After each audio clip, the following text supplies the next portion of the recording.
Affairs. You have the floor, Madam. Thank you very much, Chairman.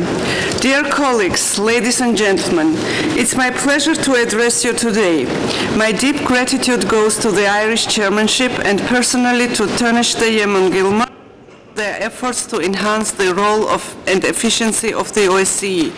I also want to thank the Irish people for their wonderful hospitality here in Dublin.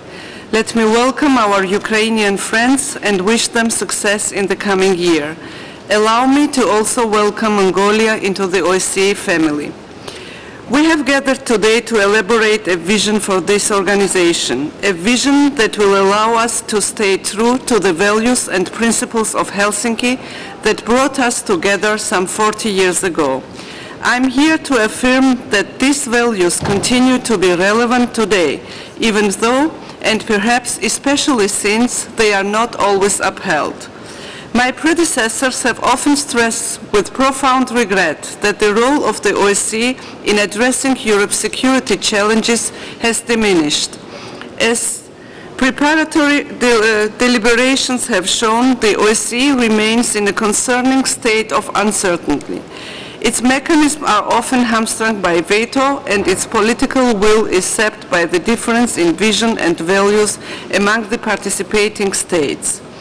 If successive chairmanships and the participating states censor their aspirations, ever mindful of how little is feasible under these fundamental differences of views, the domain of the possible will continue to narrow every year. We need a strong roadmap for the years to come, a structure to overcome this quagmire.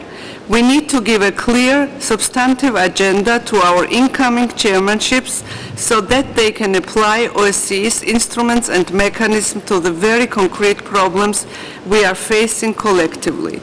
Discussions on Helsinki Plus 40 have so far failed to meet these hopes. In my view, the OSCE has the mechanisms to respond to the challenges we face. Our achievements should make us proud. OSCE has made headway in seeking durable solutions to displacement and in property restitution, in addressing war crimes, in promoting the due process of law, police reform and local governance, in addressing hate speech and xenophobia, in promoting the freedom of the media. These achievements can be replaced, but we cannot make OSCE more effective if we limit our ambitions to fine-tuning its mechanisms and institutions. We cannot make the OSCE more relevant while the participating states equivocate in their commitment to the principles and values this organization was set to represent. We have gone through the Corfu process, hoping for tangible and positive results.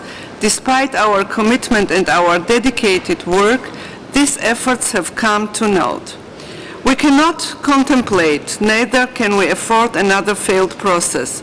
We cannot continue to move from one ministerial cycle to another, not daring to admit that the main security challenges in the OSCE will remain unaddressed. Lacking the positive impulse, the incoming chairmanships will be compelled to continue their race towards the lowest common denominator, a practice that has frustrated those who expect solutions from us. As intention of the incoming chairmanships to work closely together is a very positive signal, and we, ladies and gentlemen, need to offer them support by providing a clear, substantive agenda to their partnership. Allow me to share with you, my distinguished colleagues, our expectations for this meeting. We must grant the incoming chairs and participating states a clear mandate for achieving tangible progress in addressing existing conflicts in the OSCE area. This organization has championed the idea of comprehensive security, where states live in Europe free of conflicts, dividing lines and spheres of influence. We have repeatedly and jointly declared that the security of the participating states cannot be achieved without each individual being assured of their rights, legal certainty and justice. We no longer seem to have the courage of Helsinki to name, address and resolve the conflicting worldviews. As a result, we fail to leave our mark in solving the real conflicts on the ground. This is why we must set clear expectations of results rather than just speak about process and intentions. It is profoundly disappointing that once again this forum has failed to adopt a political declaration. Therefore, it is logical and imperative that the Helsinki Plus 40 document is adequate in addressing the existing security challenges. We must safeguard the autonomy of the independent institutions and their ability to fully exercise their mandates in ensuring protection of minorities, aiding democratization and fair elections, and promoting the freedom of the media. Georgia is particularly grateful to OSCE ODIHR for the positive role they played while observing the recent parliamentary elections. We are looking forward to further cooperation in perfecting the election legislation and election monitoring. We are deeply grateful to High Commissioner Vollebeck for his tireless efforts in monitoring the human rights situation and for his advice.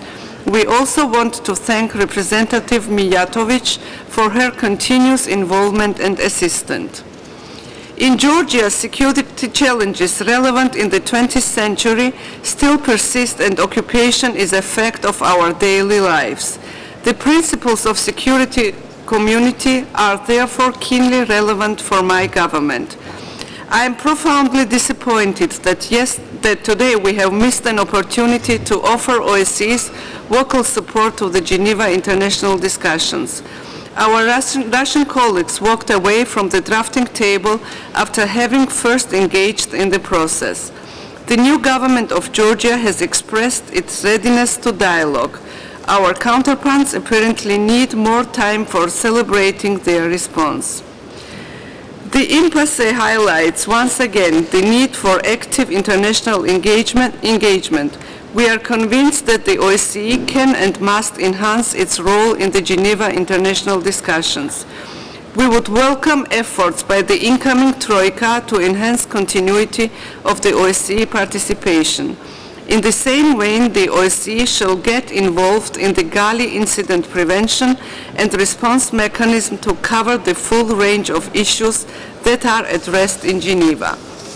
My government has set out the prioritized programs and activities that help build confidence and could become a tool for mending the social texture across the war-torn communities in Georgia. The OSCE ran an extremely successful economic rehabilitation program before 2008, helping improve livelihoods and restore ties between Georgian and Ossetian villages. Similar effort will be very useful now. In that regard, let me express our readiness to work with the incoming chairmanships in good faith and constructive spirit to resume a full-fledged and multidimensional OSCE presence in Georgia. I still hope that a speedy decision can be taken for establishing the OSCE support team not as a substitute to the full field mission, but as an interim backup to the confidence-building measures that OSCE has implemented across the dividing lines. Dear friends, Georgia has shown that even under duress, she has the willpower to defend our shared values. We in Georgia live in a time and at a geographic place where diplomatic formulas stand the hardest test for reality. And from this vantage point, let me conclude by saying that the OSCE is more than a worthy idea. It can be an effective tool if we stand firm in our convictions. Let us talk frankly and recognize this is no longer the case. Let us set the course towards mending what is apparently broken.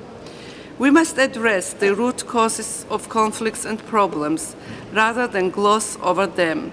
If we fail when the next crisis strikes, this worthy institution will be reduced to irrelevance because we lack the courage our values demanded.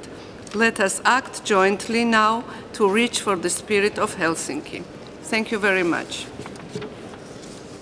Thank you, Excellency. And now I would like to give the